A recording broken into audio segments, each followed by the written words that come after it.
앞에 말씀 보시고 화면 보시고 한 목소리를 합독하시죠. 시작. 떡 굽는 관원장은 매달리니 요셉이 그들에게 해석함과 같이 되었으니.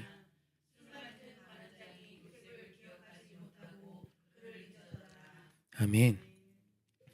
옥에 갇힌 요셉에게 좋은 기회가 옵니다. 사실 꿈 해몽이라고 하면 우린 이걸 이렇게 뭔가 특별하고 대단한 어떤 은사, 또 신비한 어떤 역사로 봅니다. 물론 꿈을 해몽할 수 있다는 것은 하나님이 주신 신비한 일이고 놀라운 일이지만, 사실 지금 우리의 입장에서 이 모습을 해석하면 안 되죠.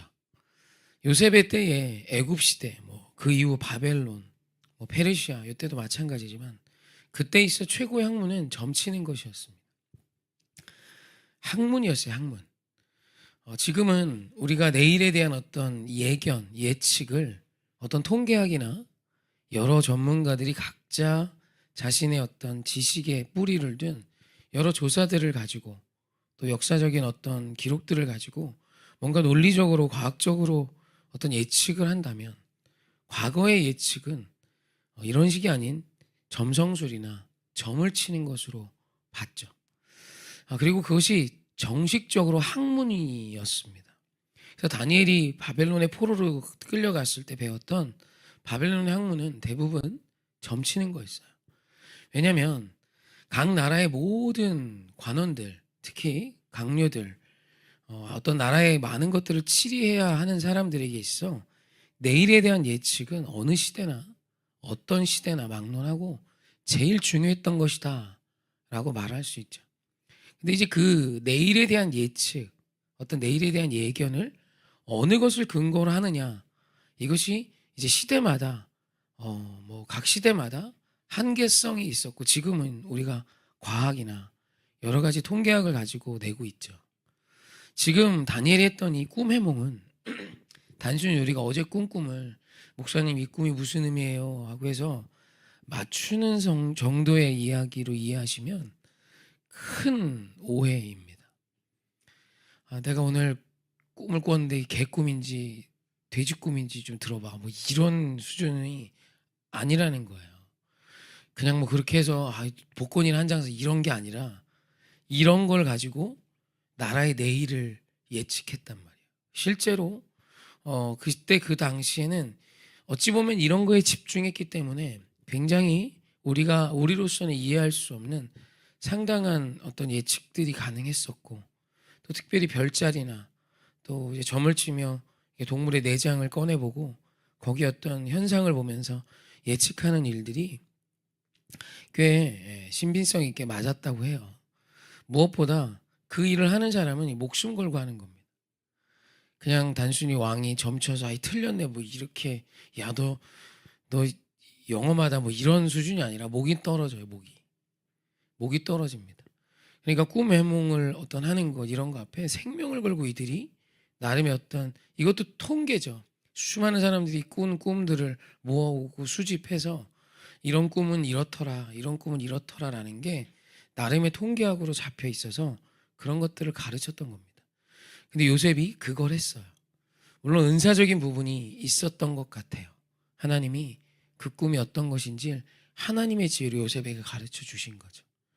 그러니까 요 정도 문화를, 그때 그 시대 문화를 알고 가시면 요셉의 꿈 해몽을 가지고 지금 어떤 집사님이 꾼 꿈 해몽해주는 그런 수준이 아니었다는 거 정도는 알고 가셨으면 좋겠어요. 그렇게 요셉이 술 맡은 관원장, 떡 맡은 관원장의 꿈을 해몽해 줍니다. 그래서 그 꿈대로 정말 술 맡은 관원장은 복직됐고, 떡 맡은 자는 목매달려 죽게 돼요. 그리고 요셉이 그 꿈을 해몽하면서 술 맡은 관원장에게 이런 부탁을 합니다. 창세기 40장 14절이에요. 함께 합독합시다. 시작. 당신이 잘 되시거든 나를 생각하고 내게 은혜를 베풀어서 내 사정을 바로에게 아뢰어 이 집에서 나를 건져 주소서. 아멘. 요셉이 그 꿈을 듣고 이 꿈을 통해 이 사람이 잘 되겠다는 걸 알았던 거죠. 그리고 복직되거든, 잘 되거든, 나를 기억하소서라고 나를 구해주소서라고 청합니다. 그런데 창세기 40장 22, 23절 오늘 본문을 다시 보시죠. 오늘 본문 합독하시죠. 시작. 술 맡은 관원 23절 합독하시죠. 시작. 술 맡은 관원장이 요셉을 기억하지 못하고 그를 잊었더라. 아멘. 있습니다. 나 좀 기억해줘요. 나 좀 도와줘요. 라고 했는데 술 맡은 관원장이 그걸 잊어요. 왜 잊었나? 하나님의 섭리가 있겠죠. 그리고 창세기 41장 1절이 이렇게 시작합니다. 합독하시죠. 만 2년 후에 바로가 꿈을 꾼즉 자기가 나일 강가에 서 있는데 아멘. 그리고 만 2년이 지났음을 성경은 의도적으로 말합니다. 그러니까 요셉은 여기서 진짜 나가고 싶었어요. 도와주세요 라는 청까지 했어요. 억울했었을 것이고 뭐 감옥에 사는 삶이 어찌 좋겠습니까? 그리고 이 사람이 잘 될 것 같으니 나를 좀 기억해달라. 바로에게 청해서 황제에게 청해서 나를 좀 구해달라고 말했어요. 마음 아프죠. 근데 그 술 맡은 관원장이 요셉을 잊었고 그렇게 만 2년이 지났음을 성경은 명확히 기록합니다. 그럼 왜일까요? 사실 요셉도 여기서 나가기를 원했어요. 뭐 이런 기록이 없다면 그래서 할만했나 보다 라고 긍정해 볼 수도 있지만 요즘 분명히 부탁했어요. 나 좀 꺼내주세요. 힘듭니다. 억울합니다. 뭐 이런 거 아니겠어요? 그런데 성경은 명확하게 그 일이 있고 만 2년, 횟수리 2년이 아니라 만 2년 700여일이 넘도록 그곳에 갇혀있던 요셉에 대한 기록을 하고 있습니다. 사실 어찌 보면 하나님 앞에 요셉이 섭섭할 수 있는 부분이고 또 마음 아픈 부분이고 요셉 개인에겐 괴로운 시간이죠. 그럼에도 불구하고 하나님은 거기서 요셉을 꺼내주지 않으셨어요. 더 있어. 2년 더 있어. 이게 하나님의 결정이었죠. 그럼 왜일까? 사실 요셉이 애굽의 총리가 된 사건을 보면서 우리는 어느 날 갑자기 수직 상승할 수 있지 뭐 여기에만 이제 마음을 둡니다. 근데 우리가 믿는 하나님은 공의 하나님이십니다. 공의롭다라는 것은 자격이 되지 않는 자를 쓰시는 분이란 뜻이기도 해요. 여러분 요셉이 애굽의 총리가 꿈 해몽했다고 애굽의 총리 되면 애굽의 모든 그 큰 땅을 다스리는데 문제 없을까요? 문제 없죠? 그냥 뭐 다 되겠죠? 여러분 실력은 반드시 죄송해요 뽀록 납니다. 드러나고 나타나게 돼 있어요. 아무리 지가 어떤 순간적인 기치로 뭐를 했어도 결국 시간이 지나면 바닥이 나온단 말이에요. 그 사람의 깊이가 얼만큼인지 요셉을 치리할 만한 사람인지. 여러분 애굽의 총리의 요셉이 됐어요. 그럼 다른 사람들이 다 아멘하고 좋아하고 기뻐할까요? 정치가 그런 곳입니까? 저놈은 뭔데? 저 머리 피도 안 마른 저 젊은 놈이 뭐? 애굽 출신도 아니라며. 뭔데? 꿈 좀 한번 해몽했다고 뭐? 여러분 수많은 정적들이 요셉을 죽이려고 난리를 핍니다. 그건 상식적인 이야기예요. 그런데 요셉이 거기서 능히 해내죠. 왜죠? 실력이 있었다는 거예요.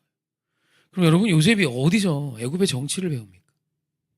여러분 정치판은 쉽지 않아요. 정치란 굉장히 어려운 겁니다. 내 철학이 여기에 있어요.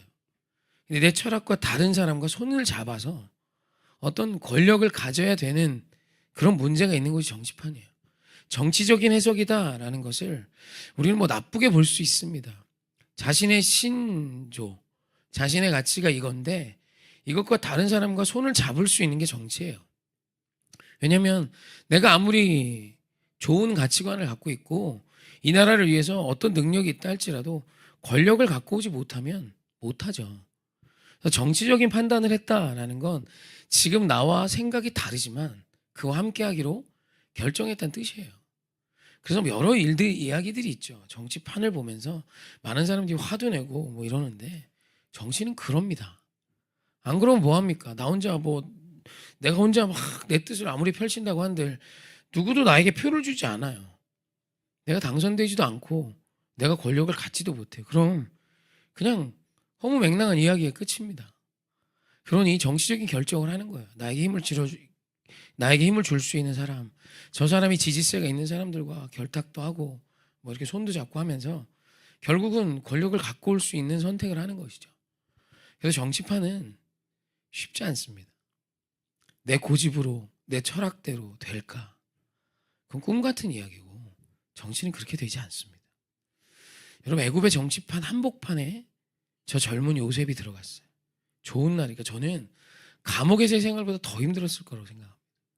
차라리 거기선 그냥 맡은 직무나 하면 되지만 지금은 나를 죽이려는 사람들이 너무 많아요. 근데 그 모든 사람들이 다 똑똑하고 대단하고 힘이 있고 가문이 달라요. 심지어 출신이 전부 애국 오리진일 거 아니에요. 근데 요셉은 히브리인이에요. 시작이 다르고 그런 어려운 판에 지금 요셉이 들어갔단 말이에요.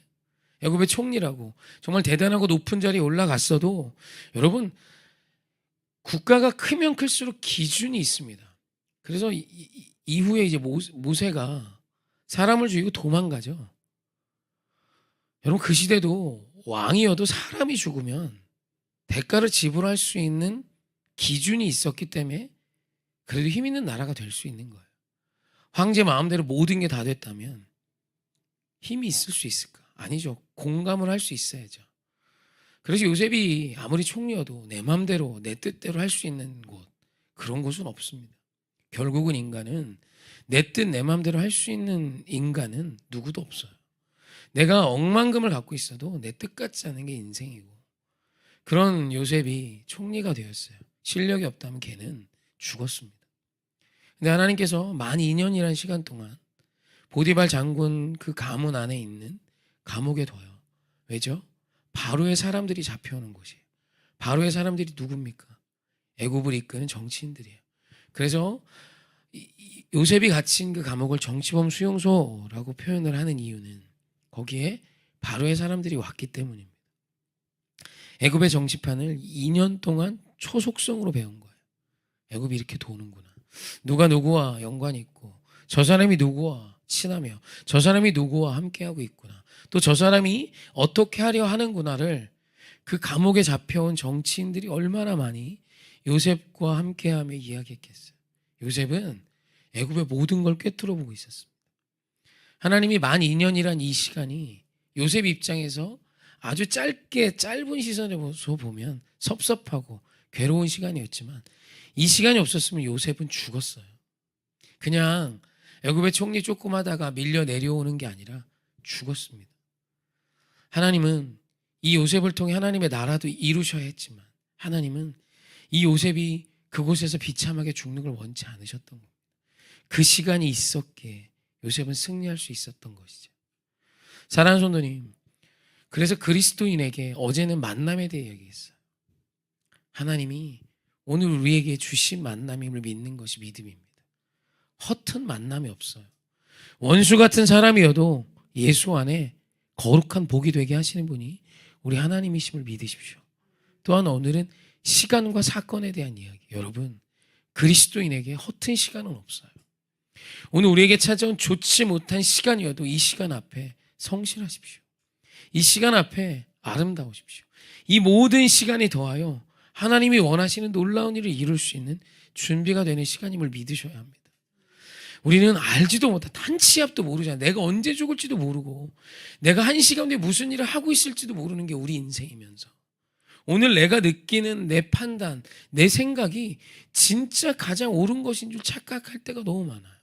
아닙니다.